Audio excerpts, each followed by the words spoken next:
सत्य नाम एक ओंकार परमात्मा एक है। सत्य नाम वही सच्चा नाम है। वाहे गुरु वही सबका गुरु है। उस अनामी पुरुष दयाल की दया, अनामी पुरुष सदा सहाय। आप देश विदेश में जहाँ भी हो, आप सबकी सहायता करें, आप सबको सन्मार्ग में लगाए, आप सबकी सांसारिक आध्यात्मिक दोनों उन्नति हो। सत्य।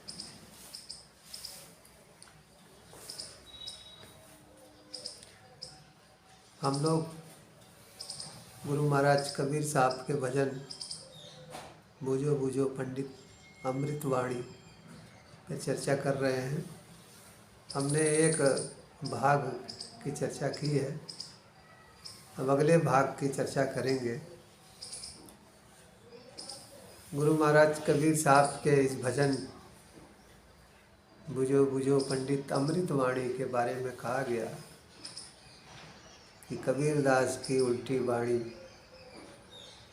बरसे कंबल भीजे पानी। वास्तव में ये उल्टी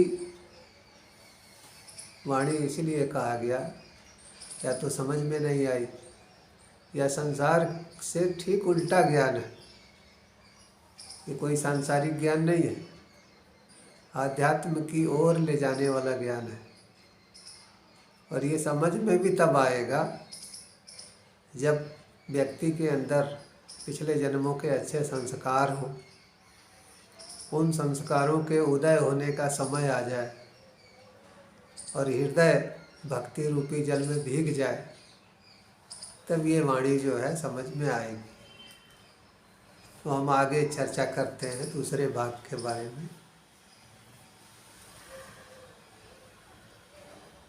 तर भई छानी ऊपर भई भीत, तर भई छानी ऊपर भई भीत। यह दुनिया की उल्टी रीत, यह दुनिया की उल्टी रीत।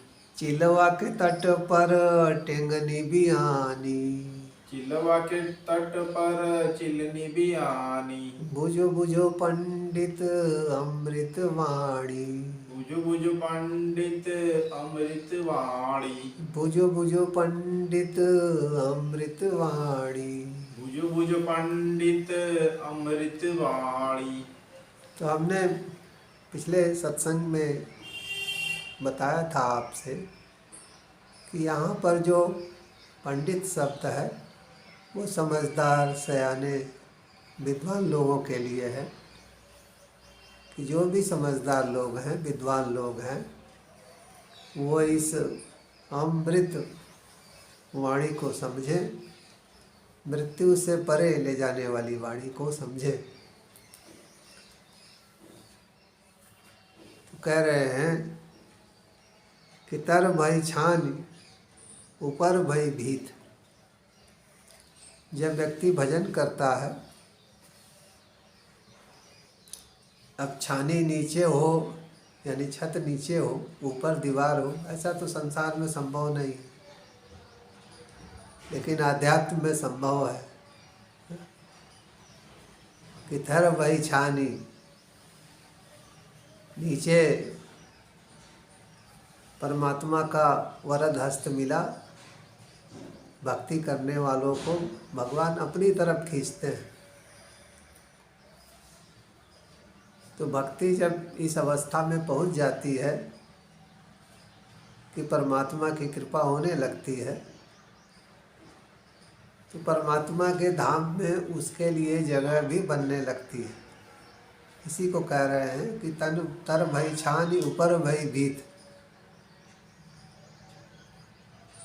किसी भी भक्त को भगवान का आशीर्वाद मिल जाए तो भगवान के धाम में उसके लिए जगह बनने लगती है। यह दुनिया की उल्टी रीत। कह रहे हैं नीचे छानी ऊपर दीवार, तो संभव नहीं है संसार में। कौन ऐसा मकान बनाएगा जिसकी छत नीचे हो, दीवारें ऊपर हो, ऊपर से खुला रहेगा, उसके किस काम का। तो ये आध्यात्मिक ज्ञान है। इसीलिए कहते हैं कि यह दुनिया से उल्टी रीत है, यह आध्यात्मिक रीति है कि संसार में नीचे तर भई छान, ऊपर भई भीत। परमात्मा का जिसको आशीर्वाद मिल जाता है तो परमात्मा के धाम में उसके लिए जगह बनने लगती है। जो भी सत्संग में शामिल होने लगते हैं, आप देखेंगे कि उन्हें एक मास्टर की मिल जाती है, ऐसी चाबी मिल जाती है जिससे इच्छाएं कम होने लगती हैं और जो इच्छाएं हैं वो पूरी हो जाती हैं। इसीलिए गुरु महाराज कबीर साहब ने एक जगह कहा कि पाछे लागे जाई था लोग वेद के साथ, कि हर आदमी जैसे कहे सुने पे चलता है, माता पिता भाई बहन मित्र। मार्ग में सतगुरु मिला दीपक दीना हाथ, लेकिन किसी एक जन्म में भगवान की बड़ी कृपा और पिछले जन्म के संस्कारों से किसी सतगुरु से भेंट हो जाती है और उसको दीपक मिल जाता है, यानी ज्ञान मिल जाता है। तो उससे होता क्या है, गुरु का ज्ञान मिल गया, छठी इंद्री खुल गई, तो उससे होगा क्या, तो कोटि जन्म का पंथ था पल में पहुँचा आए। कहते हैं करोड़ों जन्म लगते उसको, अगर लोगों के ही कहे अनुसार चलता तो करोड़ों जन्म लगते उसको खुद को मुक्त कराने में। लेकिन एक जन्म में ही जो व्यक्ति आध्यात्मिक हो जाता है, एक जन्म में ही इच्छाएं भी पूरी हो जाती हैं और बहुत सी जो इच्छाएं हैं वो ख़त्म हो जाती हैं। इच्छाओं को देखो, या तो ज्ञान से आप समाप्त कर सकते हैं जब व्यर्थ समझ में आए, या तो भोग करके। तो संतों के सानिध्य में रहने से कुछ इच्छाएं भोग करके पूरी हो जाती हैं और कुछ इच्छाएं जो हैं ज्ञान के द्वारा समाप्त हो जाती हैं। तो करोड़ों जन्म लगते, लेकिन एक जन्म में ही व्यक्ति सांसारिक उन्नति भी कर लेता है और आध्यात्मिक भी उन्नति भी कर लेता है। इसी को गुरु महाराज कहते हैं कि तर भई छानी ऊपर भई भीत। अगर नीचे संसार में किसी संत का आशीर्वाद मिल जाए, किसी सतगुरु की कृपा हो जाए, तो परमात्मा के धाम में अपने आप ही जगह मिलने लगती है, जगह बनने लगती है। तो कहते हैं ये दुनिया से उल्टी रीत, यह सांसारिक ज्ञान नहीं है, आध्यात्मिक ज्ञान है। और कह रहे हैं कि चिलवा के तट पर टिंगनी भी आनी। चिलवा चित्त में ही तो आप चिंतन करते हैं ना, जहाँ चिंतन करते हैं उसको चित्त बोलते हैं। तो कहते हैं कि ये हमेशा जो है मन भटकता रहता है, यहाँ वहाँ इधर उधर भागता रहता है। अकेले में भी आप बैठे हैं तो आपसे बतियाता रहेगा, सोए हैं तो भी बतियाता रहेगा। मन हमेशा जब तक आप जाग रहे हैं आपसे कुछ ना कुछ वार्तालाप करता रहेगा, या कोई व्यक्ति मिल जाए उससे वार्तालाप करता रहेगा। तो कह रहे हैं कि यही मन गुरु के सानिध्य में धीरे धीरे एकाग्र होने लगता है। चिलवा के तट पर टिंगनी बियानी, नदी के किनारे एक छोटी सी मेटकी होती है, जो नई नई मेटकी पैदा होती है छोटी सी, वो उसकी छलांग आप देखेंगे थोड़ी थोड़ी दूर की होती है। ऐसे ही मन जो है पहले थोड़ी देर के लिए एकाग्र होता है, फिर आप देखेंगे कि और ज़्यादा समय के लिए एकाग्र होने लगा है। फिर एक समय ऐसा आएगा कि हमेशा मन आपका एकाग्र रहेगा, इधर उधर मन भागना बंद कर देगा। मन देखो क्यों भागता है, मन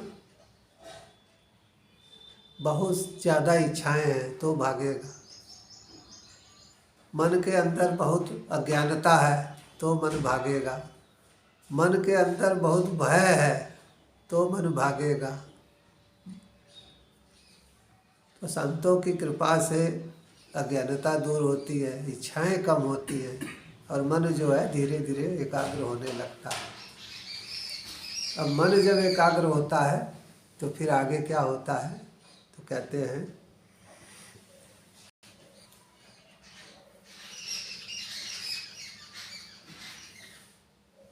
ठाड़े डोमोआ के फाड़े बांस, ठाड़े डोमोआ के फाड़े बांस, बकरी बेचे चिकवा के मांस, बकरी बेचे चिकवा के मांस, उड़रा के घर में बकरिया भरानी, उड़ा के घर में बकरिया धरानी, बुझो बुझो पंडित अमृत वाणी, बुझो बुझो पंडित अमृत वाणी, बुझो बुझो पंडित अमृत वाणी। बुझो बुझो पंडित अमृत वाणी।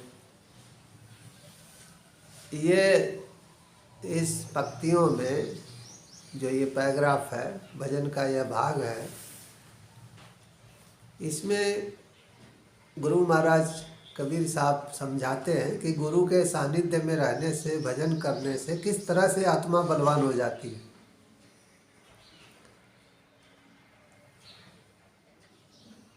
तो कहते हैं कि ठाड़े डोमवा के फाड़े बांस। डोम एक समुदाय जो बांस को फाड़ करके टोकरी बनाते हैं, बाजार में बेचते हैं। तो कहते हैं कि डोम का यहाँ अर्थ है काल। काल को बांस जो है चीरने लगे। आध्यात्म में ये चमत्कार होता है। तो काल को बांस कैसे चीर देगा।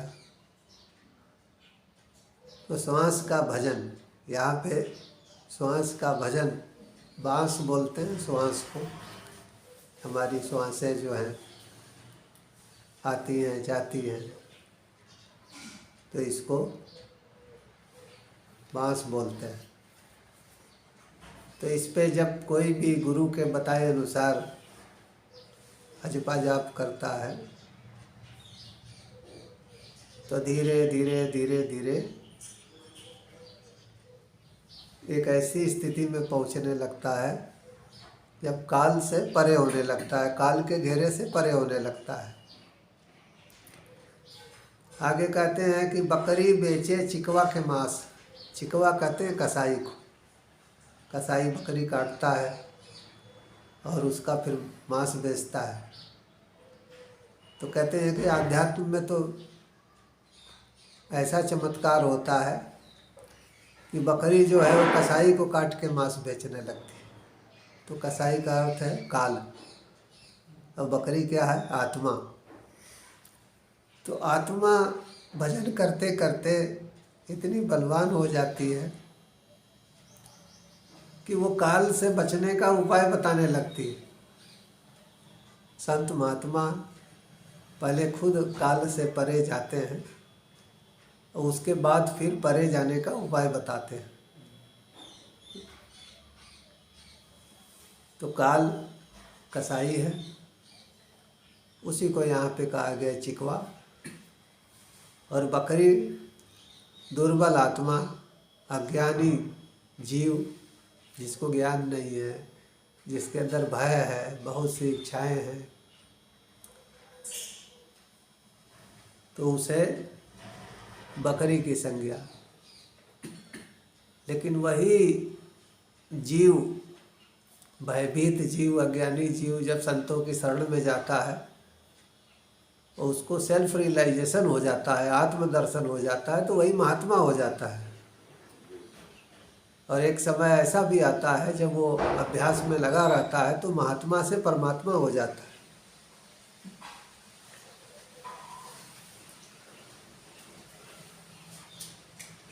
श्रीमद् भगवद गीता में भी कहा गया है कि कोई कितना भी बड़ा पापात्मा क्यों ना हो, दुष्टात्मा क्यों ना हो, लेकिन संतों की संगति में उसको जब ज्ञान होता है कि मैं जीवात्मा हूँ, संतों की संगति में आता है तो उसको ज्ञान होता है कि जो मैं संसार में कर रहा था वो मेरा वास्तविक रूप नहीं था। मेरा वास्तविक रूप तो जीवात्मा का है। और धीरे धीरे जब वो महान आत्मा से परिचित होता है तो महात्मा हो जाता है, और जब उस परम आत्मा में लीन रहने लगता है तो परमात्मा हो जाता है। तो जीवात्मा से परमात्मा का सफर ये संतों के सानिध्य में तय होता है। आगे कहते हैं कि हुड़ारा के घर में बकरिया बरानी। हुड़ार जो है बकरी को खा जाता है, लेकिन यहाँ पे कबीर साहब कहते हैं कि ये संसार ही हुड़ार का घर है, यानी काल का घर है।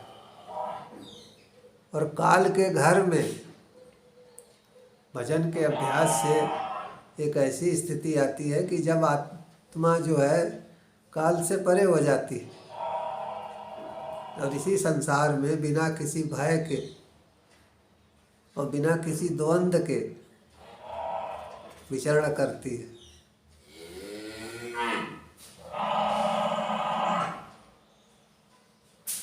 तो इसी संसार में बंधन है और इसी संसार में जीव को बंधन से छुड़ाने वाले भी हैं।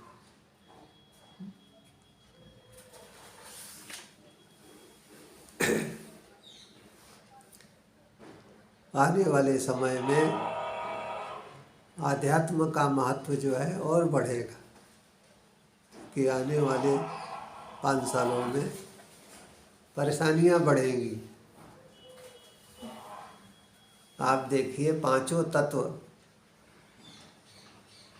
जब असंतुलित हो जाएं तो आकाश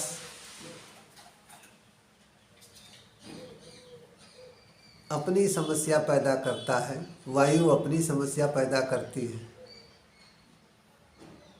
अग्नि अपनी समस्या पैदा करती है, जल अपने तरह की समस्या पैदा करता है, और धरती वो भी अपने ही तरह की समस्या पैदा करती है। तो आने वाले समय में प्रकृति का यह असंतुलन इंसान को कष्ट देने वाला है। इंसान फिर से भागेगा आध्यात्म की ओर, संत महात्माओं की खोज करेगा। इसलिए अभी से ही हर व्यक्ति को आध्यात्म को समझना चाहिए, किसी भी संत महात्मा के सानिध्य में, और अपने को अंतर्मुखी करना चाहिए। जैसे कछुआ है ना, कछुआ संकट के समय में अपने को सिकोड़ लेता है और ऊपर ढाल सी रहती है। तो ऐसे ही संकट के समय में हर एक को अंतर्मुखी होना होगा। आने वाला समय यही संकेत कर रहा है। आज इतना ही, फिर अगले रविवार को हम इस भजन का जो अंतिम भाग है उस पर चर्चा करेंगे। आज इतना ही। अनामि पुरुष दयाल की दया, अनामि पुरुष सदा सहाय। देश विदेश में, संसार में, जहाँ कहीं भी आप लोग हों, स्वस्थ रहें, सुखी रहें। आप सब की सहायता परमात्मा करें। आप सबका अध्यात्म की तरफ प्रेम बढ़े, पूरे संसार में शांति हो और पूरे संसार में सद्गुणों का विकास हो। इंसान और इंसानियत, मानव और मानवता, ये सर्वोपरि हो। सत्य सत्य।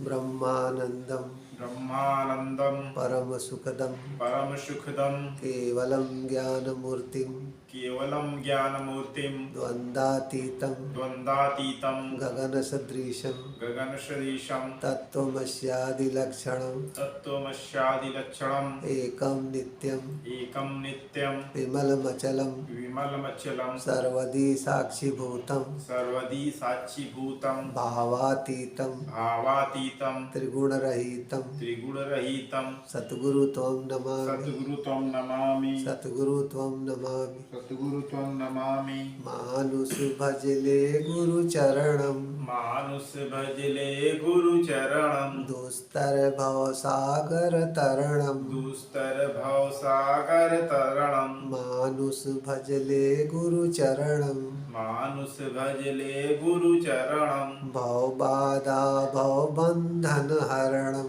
भव बाधा भव बंधन हरणम मानुष भजले गुरु चरणम मानुष भजले गुरु चरणम असरण को प्रभु ले शरणम असरण को प्रभु ले शरणम असरण को प्रभु ले शरणम असरण को प्रभु ले शरणम मानुष भजले गुरु चरणम मानुष भजले गुरु चरणम मानुष भजले गुरु चरणम मानुष भजले गुरु चरणम सत सत